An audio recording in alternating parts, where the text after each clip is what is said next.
Coming up in this episode of In Clear Focus. The first thing that really any strong person needs to do in a leadership role is to think about their values. What are my values? What's my purpose? What difference do I want to make? What really matters? You're listening to In Clear Focus, fresh perspectives on marketing and advertising, produced weekly by Big Eye, a strategy-led full-service creative agency growing brands for clients globally. Hello, I'm your host, Adrian Tennant, Chief Strategy Officer. Thank you for joining us. In an era where brand authenticity and corporate responsibility increasingly drive consumer choices, marketing leaders face a unique challenge: creating meaningful impact while delivering business results. Our guest today brings a distinctive perspective on this challenge, having led a multi-billion-dollar global healthcare company and now shaping the next generation of business leaders. Harry M. Kramer Jr. is a professor of management and strategy at Northwestern University's Kellogg School of Management, where he teaches in the MBA and Executive MBA programs. Previously, as Chairman and Chief Executive Officer of Baxter International Incorporated, he led an organization of over 50,000 employees across 100 countries. His insights on values-based leadership have earned him recognition as Kellogg School Professor of the Year for both the full-time program and Executive MBA programs in Chicago, Miami, and Hong Kong. His new book, published by Wiley, is Your Values-Based Legacy: Making a Difference at Every Age and Phase of Life. To discuss some of his book's key ideas about creating meaningful impact, I'm delighted that Harry is joining us today from Chicago. Harry, welcome to In Clear Focus. Great to be with you, my friend. Great to be with you. Harry, your new book is your fourth to be published. How has the book series evolved, and what inspired you to write specifically about legacy?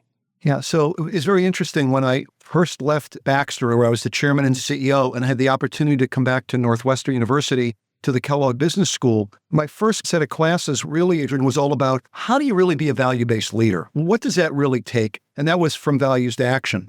And I get all my ideas from the students because then they started to ask, all right, well, how do you lead a value-based organization? Which was the second book, Becoming the Best. And before COVID, I thought we got a very good set of questions of how do you live a value-based life? We've got a million things to do. It isn't work-life balance, it's life balance. And how do you balance all the aspects of your life? And it was about a year ago that suddenly it became, okay, how do you live a value-based legacy? We're all very blessed. We're very fortunate. What do we leave for the next generation? What do we do while we're here and getting prepared long after we're gone to encourage people to make a difference? And very, very often, Adrian, you know that people talk about all the issues in the world, global poverty, digital divide, all these issues. I always tease, there seems to be this famous group of people called those guys. I mean, some nondescript men or women, well, we are those guys. If we're not the men or women who's going to do something about it, who is it? And that literally led to the fourth book, Your Value-Based Legacy. You characterize legacy as being along a continuum, honoring our past, celebrating our present, and creating our future. Why did you choose this structure? After thinking about it a lot, reflecting on it, talking to a lot of people, I realized, why don't I start with my own journey? Where does this whole idea come from? What is it instilled from your grandparents, your parents, maybe people you went to school with that, hey, what is it beyond success? What difference can we make? Is it just your resume, or is it really your potential future eulogy? And where did that all start from? And I use a lot of examples of things I learned from my uncle and from my parents or from my grandparents. So how does that actually get started in terms of things that they did that impressed you? And then it moves to, as you said, celebrating our present. Are there things that I can do now? I may not have any money at all, but can I volunteer at a soup kitchen? Can I do something for Habitat for Humanity? Are there things I can do in the here and now rather than waiting till sometime in the future when I may think I have more time? Well, those are things I can have an impact on right now on people that may be suffering or may have issues. But how do I really create the future? What are things now that we could be a lot better off? How can we actually prepare people beyond our lives whether it's setting up a foundation or making a difference for people's futures and their children or their grandchildren. So it seemed to feel a logical way to think about it. Many people, I'm sure, believe that legacy is something to consider later in life or after retirement. Harry, why do you believe it's important to consider legacy at every age and career phase? Yeah. So, Adrian, anytime I'm serious, I always try to have a sense of humor. And the third book, which was called You're 168, I remind people that you have 168 hours in a week. Some people say 24/7, multiply it out, it's 168. I'm always letting younger people know that, oh, wow, when I get out of school, I'll have more time. So I think I'll wait till I'm a little older. I'll wait till I'm a little established. But as you and I, Adrian, know that as you get a little older, then there's children potentially, then there's grandchildren, then there's bigger responsibilities, then there's more things to do. My sort of view it is, if you don't start this early and it's not baked into how you develop and how you think about your 168, then it's not clear to me it's ever going to happen. It's a little bit like somebody saying, well, I don't have time to exercise now, take care of my health, I'll do that later. Well, trust me, if you don't start early, you're going to have a very difficult time building it in later. What are some really key things to think about? And I really think the sooner you think about this, the sooner you put this in and you think about discipline, focus, consistency, building in a little bit of credibility. In your book, you write about the 3 C's: connections, community, and choices. Could you explain how these elements work together to build a meaningful legacy? Sure. I almost thought about it when I was writing it, Adrian, that if I think about it, I really truly want to have a meaningful legacy. What are the key components of this? Well, I first have to have some connections. I have to be able to figure out through people that I know who want to make a difference or see there being an issue, how do I get the connected for that? And then I say, well, wait a minute, where will that happen?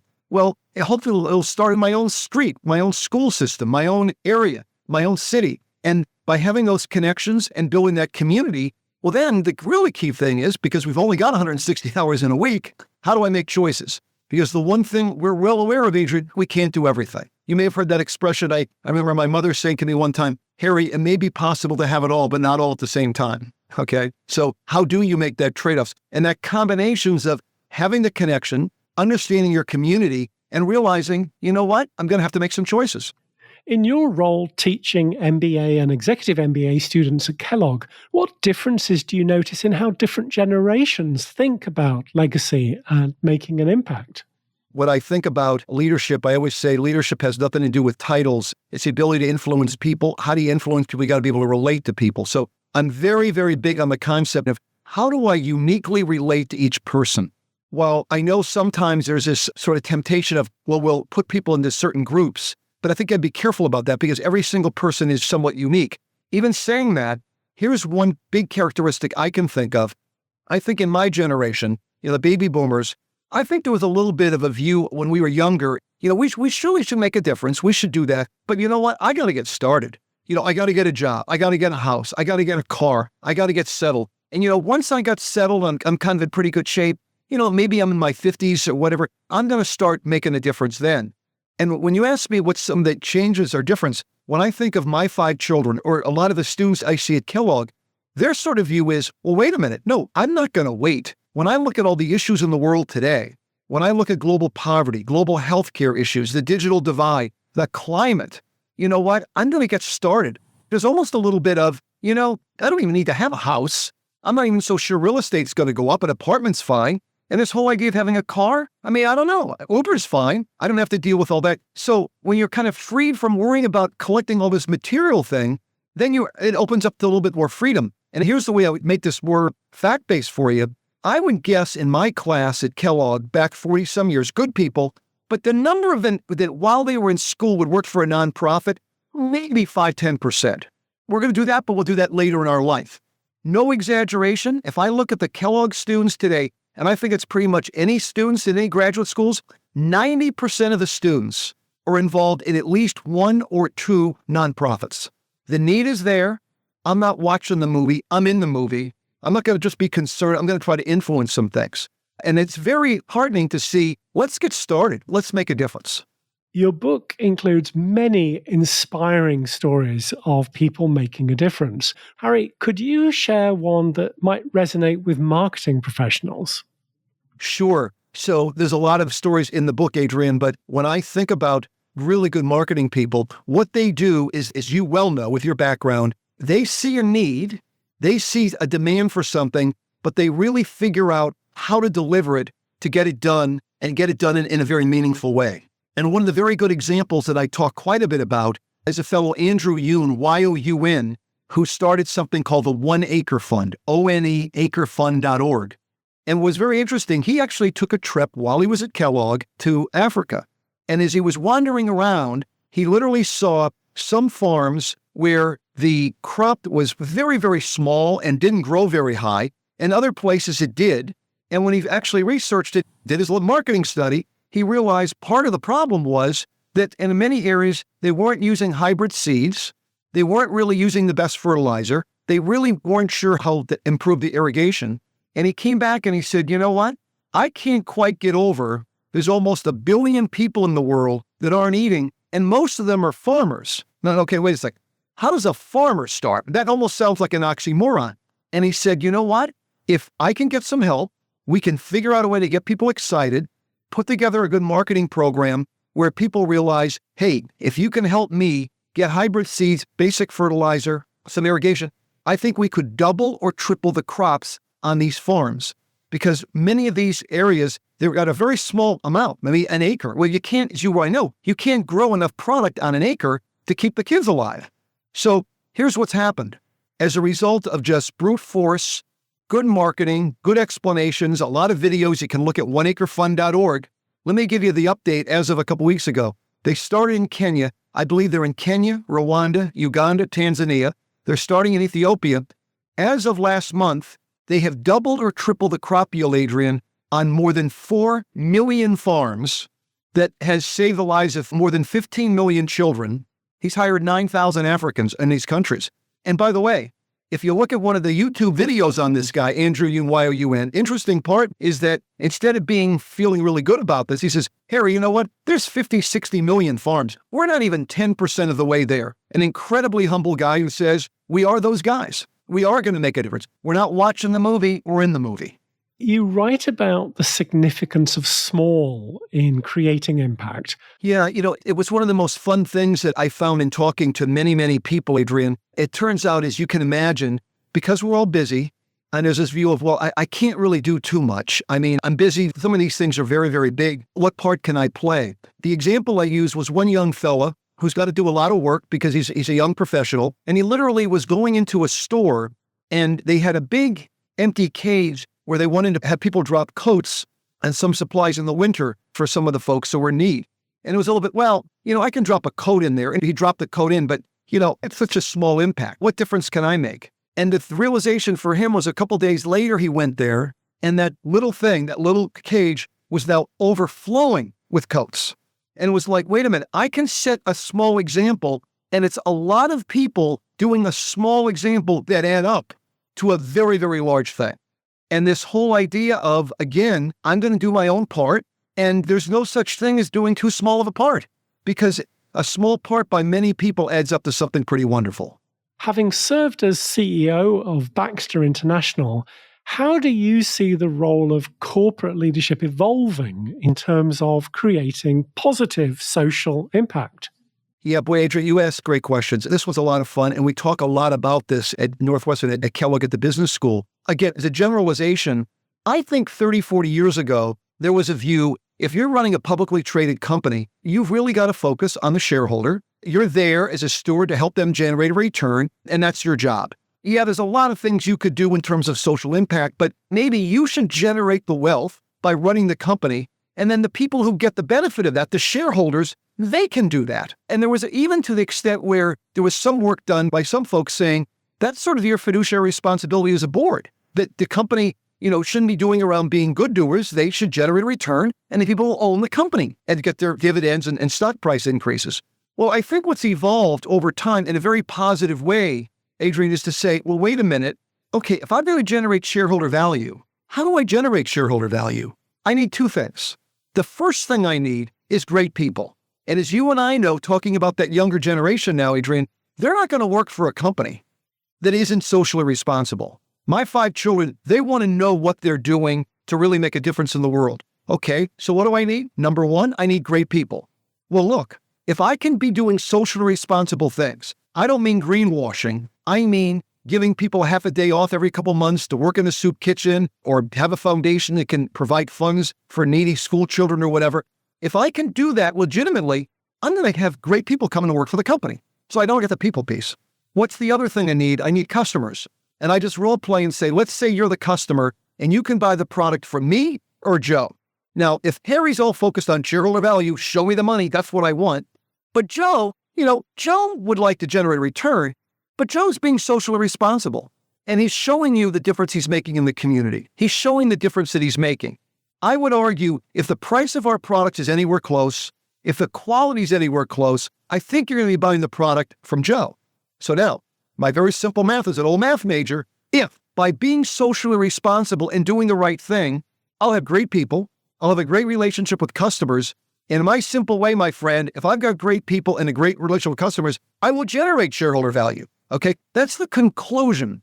I think sometimes get this backwards and they get so focused on shareholder value that they forget, wait a minute, I got to have the right people and I got to have customers. So when people say to me, should I focus on being socially responsible or should I focus on generating return? I always tease. Any question I usually ask, I tell the students, if you answer yes, you get partial credit, okay? Because the answer is yes. We got to do all of the above. And there's a very simple way, I think, to do all the above. Let's take a short break. We'll be right back after this message. In partnership with our friends at Kogan Page, this month's Big Eye Book Club selection is Marketing in Web 3.0, Artificial Intelligence, the Metaverse, and the Future of Marketing. Book's author, Simon Kingsnorth, is a recognized industry expert with over 25 years of marketing experience, exploring how AI, blockchain, and the metaverse are reshaping how brands can connect with consumers. Simon's book is packed with real-world examples, case studies, and actionable advice to help you capitalize on these technologies. And as an InClear Focus listener, you can save 25% on Marketing in Web 3.0 when you order directly from the publisher at koganpage.com. Just enter the exclusive promo code BIGEYE25 at checkout. Shipping is always complimentary for customers in the US and the UK. So let Marketing in Web 3.0 be your guide to navigating the future of marketing. Welcome back. I'm talking with Harry M. Kramer Jr., the author of Your Values-Based Legacy, Making a Difference at Every Age and Phase of Life. For marketing professionals working to build inclusive or purpose-driven brands, what advice would you give about aligning commercial success with meaningful social impact? I think the first thing that really any strong person needs to do in a leadership role is to think about their values. What are my values? What's my purpose? What difference do I want to make? What really matters?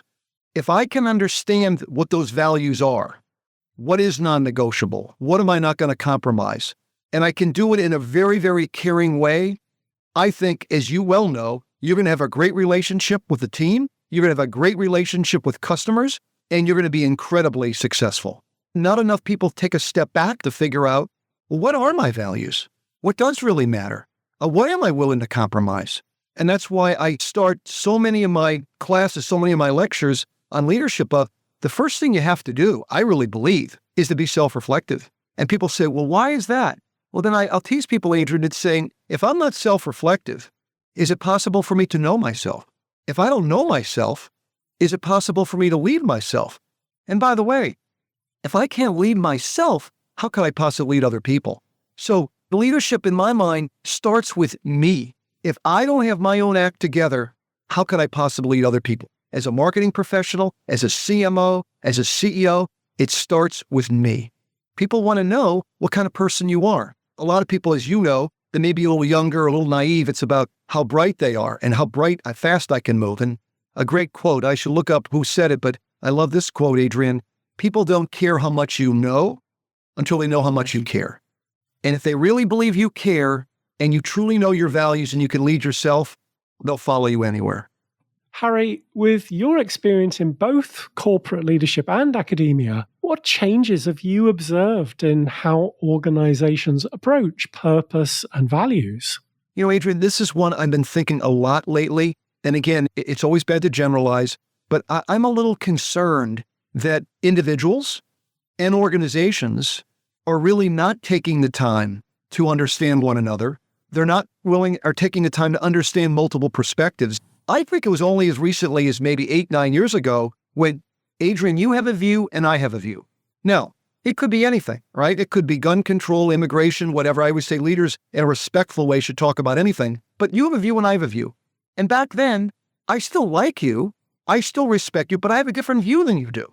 And what's begun to happen, and this worries me, even though I'm an optimistic guy, because now with this echo chamber, and you can be anywhere you want to be, but if somebody's on the right and everything they hear is exactly consistent with what they want to hear, and somebody else is on the left and they only hear exactly what they want to hear, now you can't have a discussion because it's like, how could you possibly believe that? And so what I'm trying to get people to do is to say, hey, look, understand, what does somebody believe on the right? Now you're going to look at all of this and say, okay, given all of this, I'm going to stop saying I don't understand. Now I'm going to understand, and I'm going to decide what I think really, really makes sense. I mean, really good marketing people do this all the time. I'm going to do the work, the research, forget about what I may think. Why does somebody think that way? Why does somebody think that way? Or I'll tease people and say, you know what? If you want to watch Fox, super, you better watch a little CNN. You want to read the New York Times? You better read the Wall Street Journal, maybe the Financial Times, the Economist, and then look at that whole potpourri of everything and then say, okay, what do I believe and why do I believe it? Your book also discusses passing the torch to future generations. How can leaders effectively mentor and inspire others to carry their values-based legacy forward? Yeah, super good question, Adrian. And I think about this. I start this one off as a parent, and I have 5 children. But the biggest thing in my life as of 12 months ago, I became a grandparent for the first time, okay? I'm into this in a very big way, okay? In fact, people are saying, geez, you got 5 children, what's the big deal? It's a very big deal. In fact, I've been accused, Adrian, of taking more pictures of my grandson in 12 months than all 5 of my children combined their entire lives, okay? I mean, it's pretty great. Like, my 35-year-old daughter said, Dad, you have more pictures of him than me. How could that be? And I teased her to say, I just happen to like him more than you, Susie. I just happen to like him more. And I'm teasing you. So I'm thinking through, and I tried to make sure that I would take my children to a soup kitchen. I would take them to be involved in some type of a Habitat for Humanity kind of thing. I get them to say, when we go to church, I know you don't have blood, but wouldn't it be good for you to donate something in the poor box at church? Getting them in the mentality early on, we're very blessed. We're very fortunate. What is our obligation? What are we going to do to influence things? A lot of people are concerned, Adrian. I'm concerned about this. I'm concerned about everything. Okay, are you doing anything about it? Or are you just concerned? Or the way I describe it to the students, are you watching the movie or are you in the movie? Rather than just talking about all the problems, how about getting in the movie? What are you doing about it? What are you teaching younger people about? What do you think you can do, as you said a little earlier, whether in a small way or if you happen to be wealthy in a larger way? What are you doing to set the example? We sometimes forget. Even at Baxter, I would do things and people could see what I was doing. And I think it was Andrew Carnegie, the steel industrialist, who had this great quote I love. The older I get, he said, the less I listen to what people say, the more I watch what they do. So you can be talking all you want, but if you're setting an example and people know, oh, Harry's going to work on that Habitat for Humanity project, or hey, Harry went down to that soup kitchen. Well, you know what? Geez, if he's the CEO of a $13 billion company with 55,000 people and he's finding time to do that, maybe I should find the time to do that. Your example, in my mind, plays an enormous impact on what other people do. You seem like a very optimistic guy, Harry. So looking at the current business landscape, what gives you hope about the future of values-based leadership? Well, I'll tell you this. I think the world absolutely needs more value-based leaders. I mean, if you take a look at what's happening in the world, not just the United States, moving to a certain degree into a more secular society, people being more focused on their needs rather than the needs of others, I decided when I first left Baxter, if I can have a small impact, a very small impact to help people become value-based leaders, that would be a blessing of enormous proportions. And I think there's enough people now, particularly in the younger generation, that say, I look at my parents, I look at my grandparents, a certain amount of them, they wanted all these material things. And I don't think they were thinking about the climate. I don't think they were thinking about future generations. And it was all literally about me. And you know what? I don't think that brought people a lot of happiness. I actually think people know that we're missing something. And I think people are searching, Adrian. That's the value of podcasts like yours. People are searching of how should I be thinking about? What really should matter? And, okay, yes, it'd be nice to have some things. How many things do I really need? How much materialism do I really need? And of course, anytime I'm serious, Adrian, as I'm an optimist, I have a sense of humor. And I got some of this from my dad. He had a great line. I don't know if it was his, Adrian, or whether he stole it from somebody, but he used to say to me when I was a kid, he said, have you ever seen a hearse with a coffin in it going to a cemetery with a U-Haul attached to it?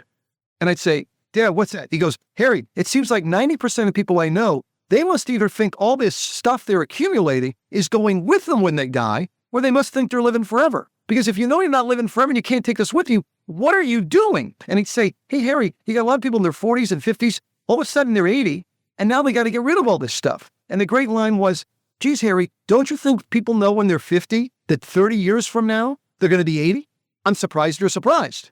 Okay? So what are you doing? How much do you really need? And maybe spending a little bit more time on what I should be doing value-wise to make a difference in the world, the blink of an eye I'm on this earth, as opposed to it's really all about me. Harry, if listeners would like to learn more about you, your work at Northwestern University's Kellogg School of Management, or your book, Your Values-Based Legacy, what's the best way to do so? Yeah, a couple things, Adrian. One, my Kellogg students actually have set up a website for me a couple of years ago, and it's just harrykraemer.org. Kramer is Kraemer.org. And at that website, there are various articles on value-based leadership. There's information on all the books. There's some videos there. There's articles. There's recommended other books. When they first set it up, friends of mine in a company said, oh my goodness, they set up this website for you, Harry. What did you pay them? And I said, oh, these Kellogg's, they just did this. With it, you want to pay them. And so I went to them and I said, well, what do I owe you for setting up this website? And they said, Harry, what do you do also, Harry? We want you this 3 years ago, Adrian. We want you to start doing a blog post. Well, in my 60s, I said, well, what's a blog post? Harry, don't worry about it. Every Sunday night, you send us 400 or 500 words on some aspect of leadership, similar to what you're asking me here. And he said, we'll post it, and we'll post that the next day for you on your website. Well, I didn't know anything about this because I'm not really, much of a social media guy, but I do that every Sunday night, whatever. But what's been kind of fun, about a couple months after that, all of a sudden I'm getting phone calls from alumni and from students saying, oh, I saw on LinkedIn, I saw on Instagram. I said, I'm not on these things. They said, no, you're on everything. What these students are doing is that they're putting it out there. It keeps me encouraged because I know every week, whether it's, okay, oh my goodness, hey, the election happened and I don't feel good about that. Well, then I'll write something about, wait a minute, we're blessed to be in Americans. And a democracy, sometimes the one you want to vote for wins, sometimes they lose. That's what a democracy is all about. If you don't like the result, what can you do in a positive way to make a positive change? A little bit again of, are you watching the movie or are you in the movie? Harry, thank you very much for being our guest on In Clear Focus. Well, it's been an honor. I've really, really enjoyed it, Adrian, and happy to do it again with you sometime. Thanks again to my guest this week, Harry M. Kramer Jr., the author of Your Values-Based Legacy. As always, you'll find a complete transcript of our conversation with timestamps and links to the resources we discussed on the In Clear Focus page at bigeyeagency.com. Just select Insights from the menu. Thank you for listening to In Clear Focus, produced by Big Eye. I've been your host, Adrian Tennant. Until next week, goodbye.